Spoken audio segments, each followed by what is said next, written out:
In 1999, Internet Wi-Fi routers were introduced for home use. It didn't take long to catch on. By 2003, they were getting stronger. They made a jump. Faster speeds and distance coverage of the two earlier Wi-Fi versions combined to make the 802.11g standard. Routers were getting better too. With higher power and further coverage than ever before, Wi-Fi was beginning to catch up, competing with the speed of the fastest wired connections. Now let's compare. Severe acute respiratory syndrome, SARS, is a viral respiratory disease. It was first identified at the end of February 2003 during an outbreak that emerged in China and spread to 4 other countries. 2009, the arrival of 802.11n. 2009 saw the final version of the 802.11n, which was even faster and more reliable than its predecessor. This increase in efficiency is attributed to multiple input, multiple output data, which uses multiple antennas to enhance communication of both the transmitter and receiver. The downside of the 2.4 gigahertz having an extended range meant that an increasing number of devices, from baby monitors to Bluetooth, were using the same frequency, causing it to become overcrowded and slower. Consequently, 5 gigahertz became the more attractive option. So hence, introducing simultaneous dual-band routers. To solve this issue, dual-band routers were created. These routers contain 2 types of wireless radios that could simultaneously support connections on both the 2.4 GHz and 5 GHz links. These were introduced in 2009. The 2009 H1N1 influenza virus, formerly known as swine flu, first appeared in the United States in March and April 2009 and has swept the globe with unprecedented speed as a result of airline travel. On June 11, 2009, the World Health Organization raised its pandemic level to the highest level, Phase 6, indicating widespread community transmission on at least 2 continents. 2014, introducing Wi-Fi 5. Primarily known as Wi-Fi 5, the 802.11ac protocol aimed to make the 5 GHz range better.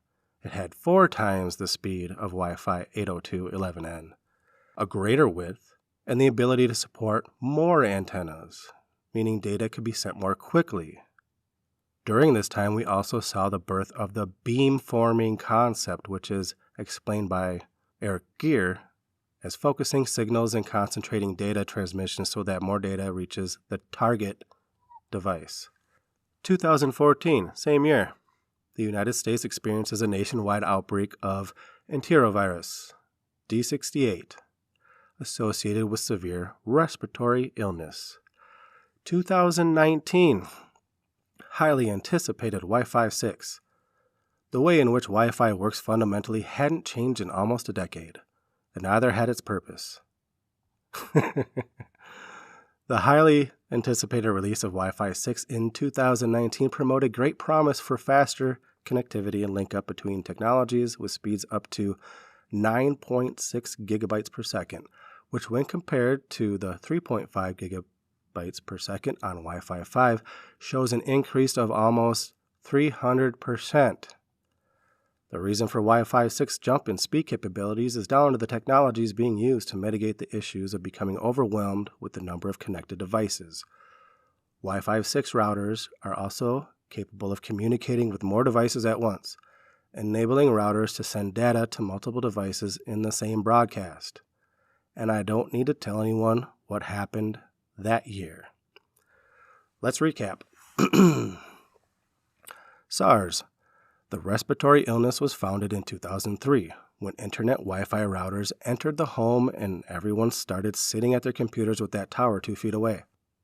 SARS. The respiratory illness was founded in 2003. The same year, Internet Wi-Fi routers entered the home and everyone started sitting at their computers with that tower 2 feet away.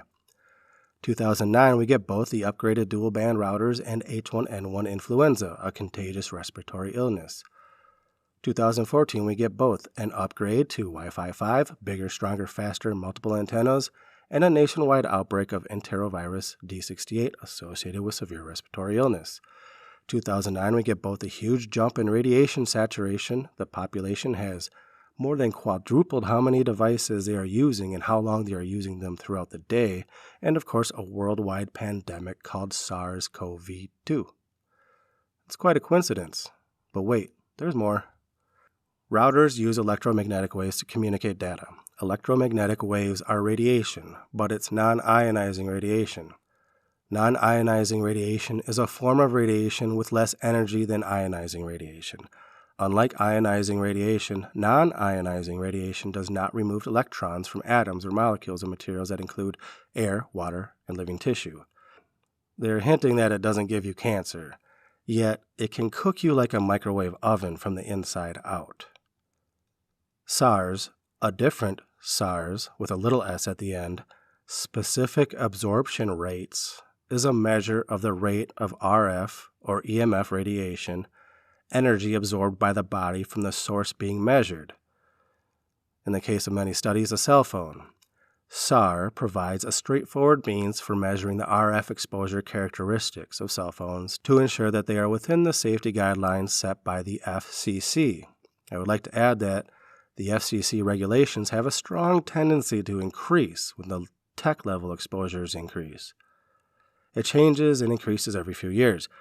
Keep in mind for later, the latest limit the FCC put on exposure to this radiation was, maybe still is, for wireless devices intended for use near or against the body, such as cell phones, tablets, and other portable devices, operating at or below 6 gigahertz for one device. That's the newest one. There is no time speculation, like keeping your phone in your pocket with your Bluetooth headphones on for 10 minutes versus 1 hour. How do they test this stuff physically? They use a silicone dummy with a water-filled egg inside with a thermometer to see how much the temperature increases when one device is moved closer and farther away. That's all they did, back in the 3G days. I won't even get into any of the other things that probably happen in the body during exposure, so let's move on. While researching this, when on these leading authority websites, you will be told over and over that these non-ionizing radiations are not harmful at all. Nothing to worry about. Until you look into it specifically on the same websites. Different page though.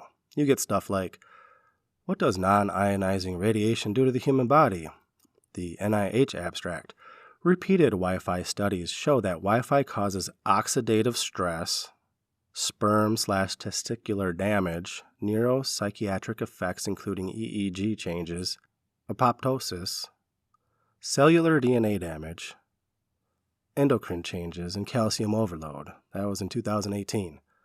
But wait, I thought everyone was saying it's safe. I just got one more little tidbit. Radiation affects all bodily materials, skin, bone, organs, fluids at the same rate. They get the same amount. They get the same absorption rates, as in disruption of cellular reproduction. But the difference is that the different tissues have different lengths of regenerative cycles. Example, bone cells reproduce and die off very slow, where the tissues in your nasal cavity and lungs and stomach lining or intestines have a very fast cellular regenerative cycle to keep doing their job.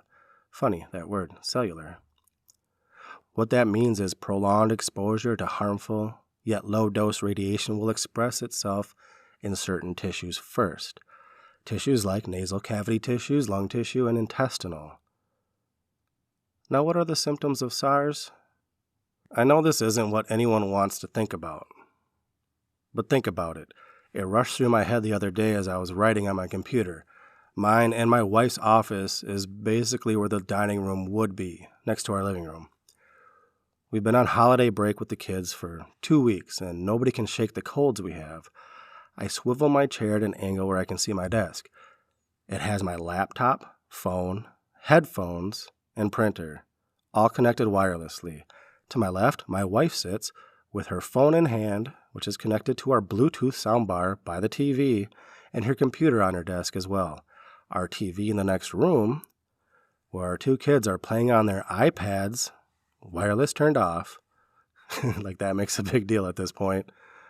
They have all their wireless streaming capabilities, And up on a shelf behind me is the 5G router we were given no choice to get because the older version was made to not work when they did the flip. We have one more TV connected wirelessly in our bedroom. The wife charges her phone and watch on a wireless charger next to her head when she sleeps. My CPAP machine even transmits data wirelessly as well. There's one more wireless TV downstairs beneath my son's bedroom where Jaja sleeps, and that's just inside our house. If we go outside, the energy company just installed a wireless meter. Thank God it's nowhere near anyone's bedroom. My wife and I have older model vehicles, but Jaja's car has built-in music streaming, GPS, and it will pull her back on the road if she crosses the white line on the freeway. It does this because all the light poles on the freeway now have Wi-Fi modules on the top. That's how the new GPS works and tells us how fast you are going and all that. If your car doesn't have it, the GPS on your phone is connected, even when you're not using it. And now we have the 5G cell towers installed everywhere. There are maps online that show you how many there are. They have somehow installed these towers everywhere, every few miles, across the entire planet without anyone noticing. I'm pretty observant, and I never even saw one go up. Go ahead and ask anybody if they know where one is. There's probably one a block away, and they don't even know it's there. All this while forgetting the human mind, body, and spirit was designed to harmonize at the electromagnetic resonance of the planet, nature.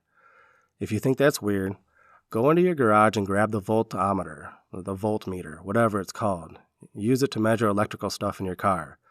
Put a fingertip on both nodes of that meter, and then go walk on the grass with bare feet and watch what happens to the reading.